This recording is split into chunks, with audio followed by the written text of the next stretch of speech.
السلام علیکم ورحمۃ اللہ وبرکاتہ. کیسے ہیں آپ سب؟ امید ہے آپ سب خیریت سے ہوں گے. میری دعا ہے کہ اللہ تعالیٰ آپ کو اپنے حفظ و امان میں رکھے.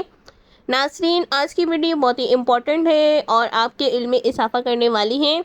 آج میں بہت ہی امپورٹنٹ ویڈیو لے کر آئی ہوں کہ ہم میں سے بعض اوقات بہت سے لوگ انشاءاللہ کو غلط پڑھتے ہیں، غلط لکھتے ہیں، جس کی وجہ سے معنی چینج ہو جاتا ہے. تو آپ کے لیے یہ ویڈیو دیکھنا بہت ضروری ہے، کیوں ہم ہر بات پر کہتے ہیں کہ انشاءاللہ.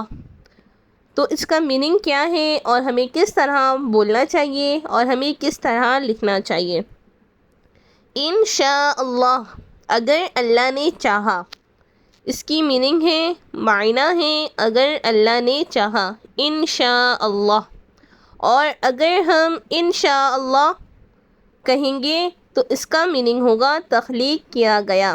اس طرح لکھنا غلط ہے. ہمیں انشاءاللہ کو الگ پڑھنا ہے اور لکھنا بھی الگ ہے، انشاءاللہ. اور ہمیں اس کا معنی بھی پتہ ہونا چاہیے کہ انشاءاللہ اگر اللہ نے چاہا، اور انشاءاللہ کا میننگ ہے تخلیق کیا گیا. اس طرح لکھنا غلط ہے. آئی ہوپ آپ کو آج کی ویڈیو اچھی لگی ہوگی، پسند آئی ہوگی. اگر میری ویڈیو آپ کو پسند آئی ہو تو پلیز لائک شیئر کمنٹ ضرور کر دیجیے گا. ملتی ہوں انشاءاللہ نیکسٹ ویڈیو میں. جب تک آپ مجھے اجازت دیجیے. اللہ حافظ. جزاک اللہ خیرا. اللہم آمین.